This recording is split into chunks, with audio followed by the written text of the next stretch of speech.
Hello everyone, and welcome. Today we're stepping into the scandalous, high-stakes world of the ton, and believe me, we've got a grand mystery to solve. Okay, let's dive right in.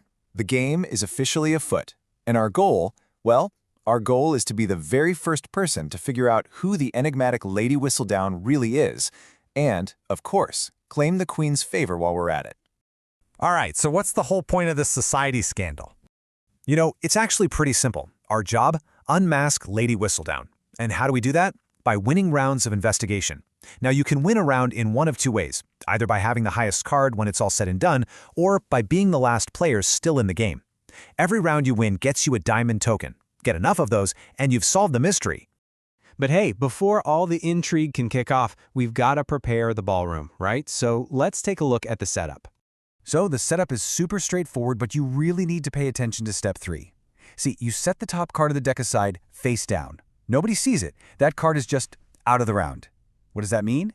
It means you can never be 100% sure which characters are actually in play. It adds this, it's a delicious layer of uncertainty to every single round. And listen, you've got to keep your eye on the prize. Take a look at this chart. The number of diamond tokens you need to win actually changes depending on how many people are playing. So if you've got a bigger party, the scandals just fly by, which means you need fewer of those shiny tokens to claim victory. Okay, the music's playing, it's time to make your move. A turn is really just a simple but so strategic two-step. Here's how it works. On your turn, you do two things. 1, you draw a card from the deck. Now you've got 2 cards. And 2, you choose one of those cards to play face up. Then you immediately do what that card says. So think of it like this. The card you keep is who you're investigating, and the card you play is the action you're taking to stir things up. And this, right here, is the absolute heart of the game, the characters. Let's meet some of the most influential members of the ton and see exactly what kind of power they're wielding. First up, we have the diamond of the season herself, Daphne Bridgerton. Her card is a 0, and you know what? When you play it, nothing happens. No effect at all. Seems kinda useless, right? But wait, there's a sneaky advantage here. See, here's the twist with Daphne. At the end of the round, if you are the only player who played or discarded a Daphne card, you get a bonus diamond token.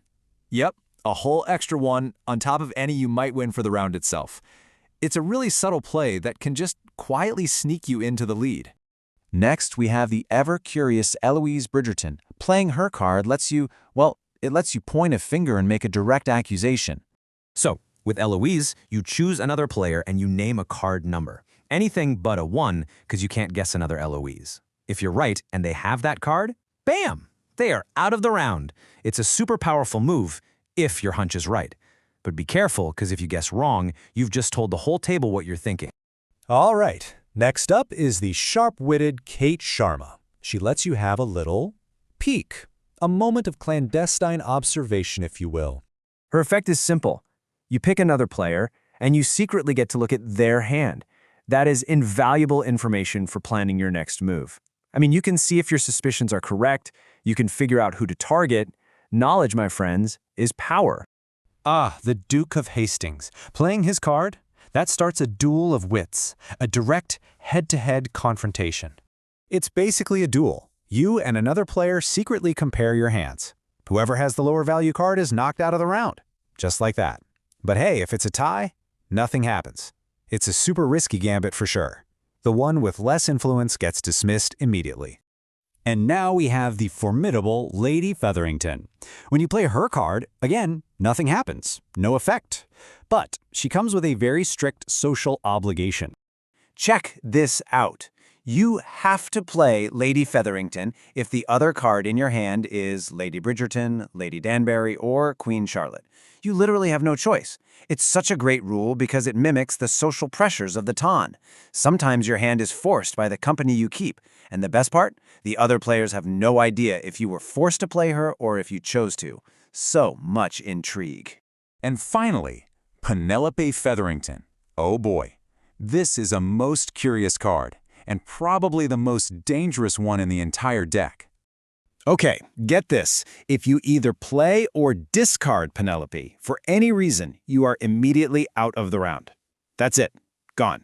So, holding on to Penelope is like playing with fire. If someone forces you to discard your hand and she's in it, your investigation is over for that round. It is a seriously dangerous card to be holding. So, how does this whole evening of intrigue actually end? Let's take a look at how you win a round. A round ends in one of two ways. First, the deck could run out of cards. If that happens, all the players still in the game reveal their hands, and whoever has the highest card wins a diamond token. And by the way, if there's a tie, you all win one. The other way it ends? Well, if you manage to knock everyone else out of the round, you're the last one standing. You immediately win a diamond. It's a quiet victory, but a victory nonetheless.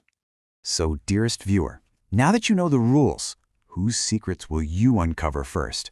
You've got the tools, you've got the knowledge, and you've definitely got the invitation. The social season is waiting. Good luck out there.